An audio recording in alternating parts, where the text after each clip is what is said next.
প্রিয় দশম শ্রেণীর শিক্ষার্থী বন্ধুরা, তোমরা যারা 2024 সালে মাধ্যমিক পরীক্ষা দেবে, তোমাদের জন্য আজকের এই বাংলা লাস্ট মিনিট গদ্য, কবিতা ও প্রবন্ধ সাজেশনটি মোস্ট ইম্পর্টেন্ট। দেখো, তোমাদের জন্য আমরা আজকে প্রত্যেকটি পড়া থেকে মাত্র 2টি করে প্রশ্ন বলবো। কেবলমাত্র তোমরা এই 2টি করে যদি প্রশ্ন অভ্যাস করো, তোমরা দেখবে এখান থেকে 100% হুবহু কমন পেয়ে যাবে।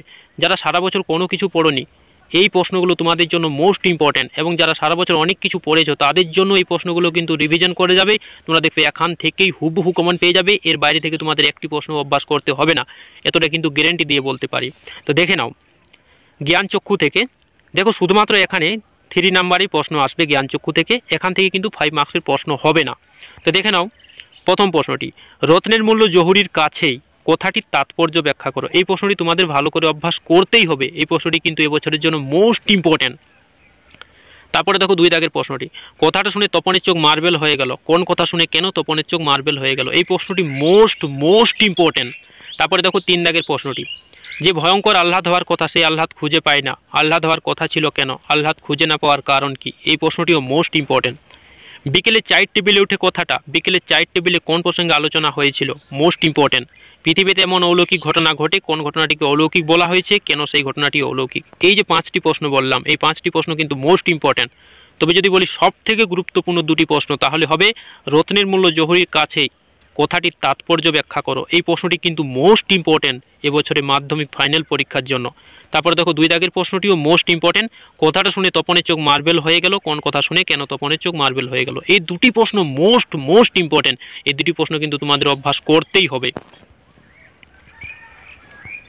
তারপরে দেখো বহুরূপী থেকে, শুধুমাত্র এখানে 5 নম্বরের প্রশ্ন হবে, এখান থেকে কিন্তু 3 মার্কসের প্রশ্ন আসবে না। তো দেখে নাও প্রশ্নগুলো। তাতে যে আমার ঢং নষ্ট হয়ে যায়, বক্তা কোন প্রসঙ্গে এই কথা বলেছেন? উক্তির আলোকে বক্তার চরিত্র বিশ্লেষণ করো। মোস্ট ইম্পর্টেন্ট এই প্রশ্নটি। হরিদার জীবনে সত্যি একটা নাটকীয় বৈচিত্র্য আছে। হরিদাকে তার কর্মকাণ্ডের মধ্যে যে নাটকীয় বৈচিত্র্য ধরা পড়েছে সেই সম্পর্কে লেখো। এই প্রশ্নটি আরও গুরুত্বপূর্ণ, মোস্ট ইম্পর্টেন্ট। তোমরা ধরে নাও যে এই প্রশ্নটি তোমাদের এসে গেছে, এই মতো একটি প্রশ্ন। তারপরে দেখো 3 দাগের প্রশ্নটি, এই শহরের জীবনে মাঝে মাঝে বেশ চমৎকার ঘটনার সৃষ্টি করেন বহুরূপী হরিদা।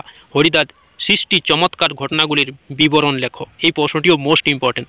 তো দেখো, তোমরা বহুরূপী থেকে এই 3টি মাত্র প্রশ্ন অভ্যাস করবে, তোমরা দেখবে এখান থেকে 5 মার্কসের একটি প্রশ্ন হুবহু কমন পেয়ে যাবে, এতটা কিন্তু গ্যারান্টি দিয়ে বলতে পারি। তারপরে দেখো অদল বদল থেকে, শুধুমাত্র 5 মার্কসের প্রশ্ন হবে এখান থেকে কিন্তু 3 মার্কসের প্রশ্ন হবে না। তো দেখে নাও, অমৃত সত্যি তার বাবা মাকে খুব জ্বালিয়েছিল। অমৃত কীভাবে বাবা মাকে জ্বালাতন করেছিল, অবশেষে অমৃতের মা কী করেছিলেন? এই প্রশ্নটি কিন্তু মোস্ট ইম্পর্টেন্ট। তারপরে দেখো 2 দাগের প্রশ্নটি, অদল বদল গল্প অবলম্বনে অমৃত ও হিসাবে চরিত্র বিশ্লেষণ করো। এই 2টি প্রশ্নই তোমরা খুব ভালোভাবে অভ্যাস করবে, তোমরা দেখবে এখান থেকে হুবহু কমন পেয়ে যাবে। তারপরে দেখো পথের দাবি থেকে 3 ও 5 নাম্বারই প্রশ্ন আসবে এখান থেকে। তো দেখে নাও প্রশ্নগুলো। আমি ভীরু, কিন্তু তা বলে অবিচারের দণ্ডভোগ করার অপমান আমাকে কম বাজে না। বক্তা কাকে একথা বলেছিলেন? কোন অবিচারের দণ্ডভোগ তাকে ব্যথিত করেছিল? Most important. বাবুটি স্বাস্থ্য গেছে কিন্তু শখ 16 আনাই বজায় আছে। কে কার উদ্দেশ্যে মন্তব্যটি করেছেন? এমন মন্তব্যের কারণ কি? বাবাই একদিন এর চাকরি করে দিয়েছিলেন। বক্তাকে তার বাবা কাকে কি চাকরি করে দিয়েছিলেন?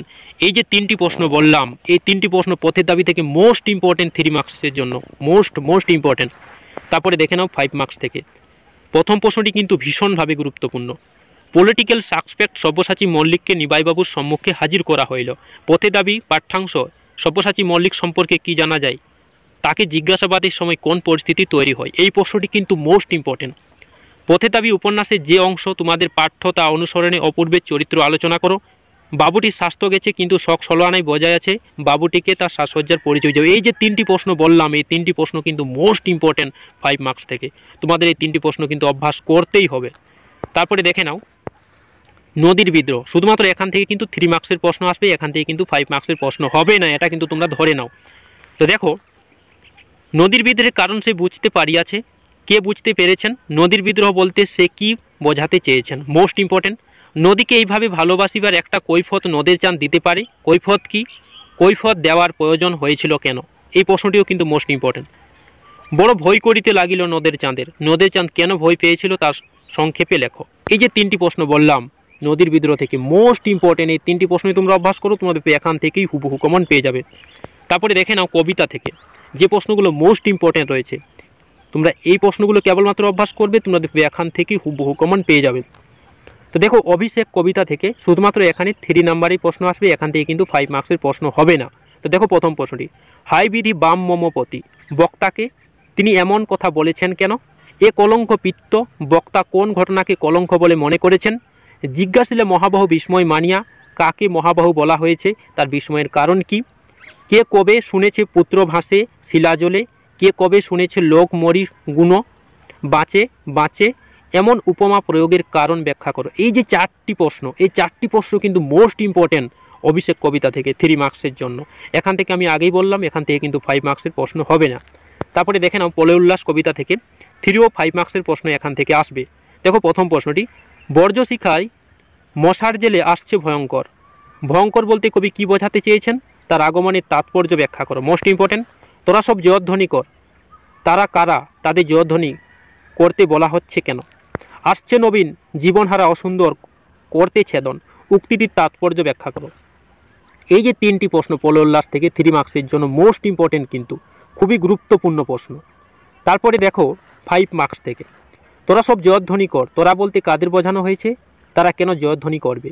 প্রলয় উল্লাস কবিতায় প্রলয় কীভাবে উল্লাসের কারণ হয়ে উঠেছে তা আলোচনা করো।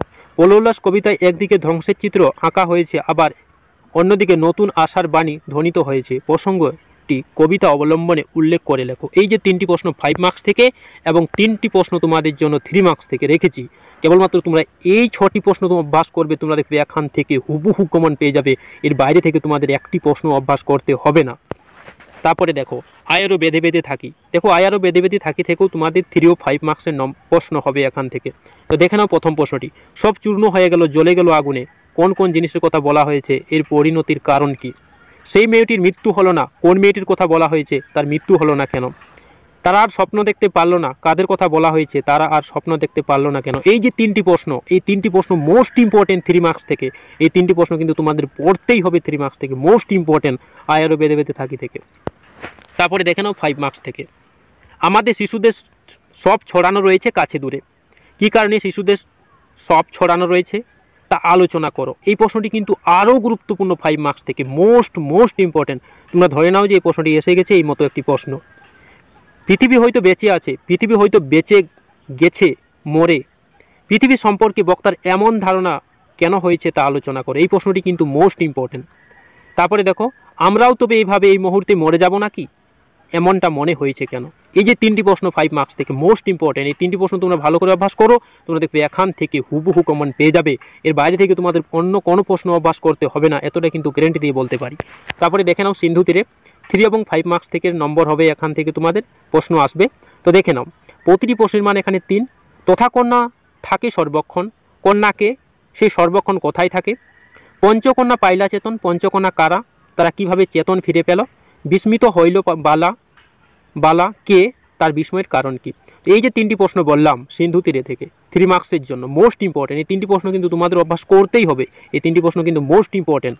তারপরে দেখে নাও 5 মার্কস থেকে, পঞ্চকন্যা পাইলা চেতন, পঞ্চকন্যার পরিচয় দাও, পঞ্চকন্যা কিভাবে চেতন ফিরে পেল তার নিজের ভাষায় লেখো। Most important. কন্যারে ফেলিল যথা, কন্যার পরিচয় দাও, তাকে যেখানে ফেলা হয়েছিল সেই স্থানটি কীরূপ ছিল? মোস্ট ইম্পর্টেন্ট এই প্রশ্নটিও।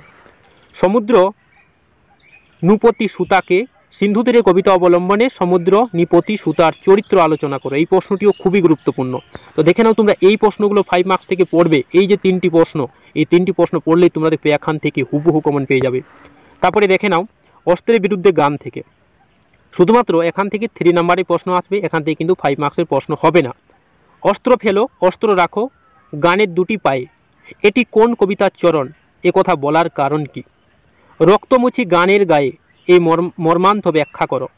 গানের বর্ম আজ পেরেছি গায়ে, গানের মর্ম বলতে কবি কি বোঝাতে চেয়েছেন? এই প্রশ্নটিও কিন্তু খুবই গুরুত্বপূর্ণ প্রশ্ন, মোস্ট ইম্পর্টেন্ট একটি প্রশ্ন। এই যে 3 দাগের প্রশ্নটি, তোমরা এই 3 দাগের প্রশ্নটি ভালো করে অভ্যাস করবে, তোমরা দেখবে এখান থেকে কিন্তু হুবহু কমন পেয়ে যাবে সেই মতো একটি প্রশ্ন, মোস্ট ইম্পর্টেন্ট। তারপরে দেখে নাও অসুখী একজন, শুধুমাত্র এখান থেকে 5 মার্কসের প্রশ্ন আসবে, এখান থেকে কিন্তু 3 মার্কসের প্রশ্ন আসবে না। তো দেখে নাও প্রথম প্রশ্নটি, শিশু আর বাড়িটা খুন হলো, সেই মেয়েটির মৃত্যু হলো না, মেয়েটিকে তার মৃত্যু হলো না, হওয়ার কারণ কি?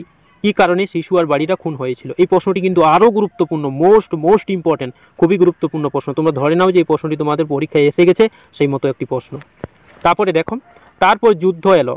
পাঠ্য কবিতায় কবির যুদ্ধের যে আশ্চর্য, করুণ ও মর্মস্পর্শী ছবি এঁকেছেন তা নিজের ভাষায় লেখো। Most important. যেখানে ছিল শহর সেখানে ছড়িয়ে রইল কাঠকয়লা, অসুখী একজন কবিতা অবলম্বনে শহরে এই পরিণতি কীভাবে হলো তা লেখো। এই প্রশ্নটিও মোস্ট ইম্পর্টেন্ট। এই যে 3টি প্রশ্ন বললাম অসুখী একজন থেকে 5 মার্কসের, এই 3টি প্রশ্ন তোমরা ভালো করে অভ্যাস করবে, তোমরা দেখবে এখান থেকে হুবহু কমন পেয়ে যাবে। তারপরে দেখো আফ্রিকা থেকে। আফ্রিকা থেকে শুধুমাত্র 5 নম্বরের প্রশ্ন আসবে, এখান থেকে কিন্তু 3 মার্কসের প্রশ্ন হবে না। তো দেখে নাও প্রশ্নগুলো। চিরচিহ্ন দিয়ে গেল তোমার অপমানিত ইতিহাসে। তোমার বলতে কার কথা বলা হয়েছে, তার অপমানিত ইতিহাসের সংক্ষিপ্ত পরিচয় দাও। এই প্রশ্নটি মোস্ট ইম্পর্টেন্ট। হাই ছায়াবেরেতা, হাই ছায়াবেরেতা বলার কারণ কি, তার সম্পর্কে কবি কি বলেছেন, সংক্ষেপে লেখো। তারপরে দেখো সভ্যের বর্বর লোভ। সভ্যের বর্বর লোভের যে ছবি আফ্রিকা কবিতায় ফুটে উঠেছে তা নিজের ভাষায় লেখো। Most important. এসো যুগান্তের কবি। কবি রবীন্দ্রনাথ কেন যুগান্তের কবিকে আহ্বান করেছেন, যুগান্তের কবি কোন পরিস্থিতিতে এসে কি করবেন, মোস্ট ইম্পর্টেন্ট। আফ্রিকা কবিতায় কবি আফ্রিকা মহাদেশের জন্মের যে বর্ণনা দিয়েছেন তা নিজের ভাষায় লেখো। আফ্রিকা কিভাবে বন্দী হলো তা আলোচনা করো। এই যে 5টি প্রশ্ন আফ্রিকা থেকে মোস্ট ইম্পর্টেন্ট, এই 5টি প্রশ্ন কিন্তু তোমাদের অভ্যাস করতেই হবে 5 মার্কস থেকে। এই প্রশ্নগুলো তোমরা অভ্যাস করবে, তোমরা দেখবে এখান থেকে হুবহু কমন পেয়ে যাবে। তারপরে দেখে নাও প্রবন্ধ থেকে। দেখো হারিয়ে যাওয়া কালিকলম থেকে দেখে নাও যে প্রশ্নগুলো আমরা তোমাদের জন্য রেখেছি, তোমরা কেবলমাত্র এই প্রশ্নগুলোই অভ্যাস করবে, তোমরা দেখবে এখান থেকে হুবহু কমন পেয়ে যাবে। দেখো আশ্চর্য সবই আজ অবলুপ্তির পথে। কোন জিনিস আজ অবলুপ্তির পথে, এই অবলুপ্তির কারণ কি, এই বিষয়ে লেখকের মতামত কি। দোয়াত যে কত রকমের হতে পারে তা না দেখলে বিশ্বাস করা শক্ত। হারিয়ে যাওয়া কালিকলম প্রবন্ধে লেখক শ্রীপান্থ কালির দোয়াতের যে বৈচিত্র্য কথা লিখেছেন তা আলোচনা করো। প্রাবন্ধিকের কালিকলমের প্রতি ভালোবাসা হারিয়ে যাওয়া কালিকলম প্রবন্ধে কীভাবে ফুটে উঠেছে তা আলোচনা করো। এই যে 3টি প্রশ্ন, এই 3টি প্রশ্ন কিন্তু মোস্ট ইম্পর্টেন্ট হারিয়ে যাওয়া কালিকলম থেকে। এই তোমরা 3টি প্রশ্নই অভ্যাস করবে, তোমরা দেখবে এখান থেকে হুবহু কমন পেয়ে যাবে। তারপরে দেখে নাও বাংলা ভাষার বিজ্ঞান থেকে। দেখো বাংলা ভাষার বিজ্ঞান চর্চার অসুবিধা ও তার থেকে উত্তরণের পন্থাগুলি আলোচনা করো।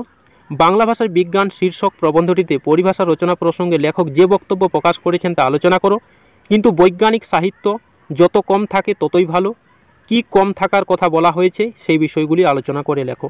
এই প্রশ্নটি কিন্তু মোস্ট ইম্পর্টেন্ট। তারপরে দেখো লাস্ট প্রশ্ন, আমাদের আলংকারিকগণ শব্দের ত্রিবিধ কথা বলেছেন। শব্দের ত্রিবিধ কথা কি, বাংলা ভাষার বিজ্ঞান প্রবন্ধে এই ত্রিবিধ কথার প্রসঙ্গ এসেছে কেন।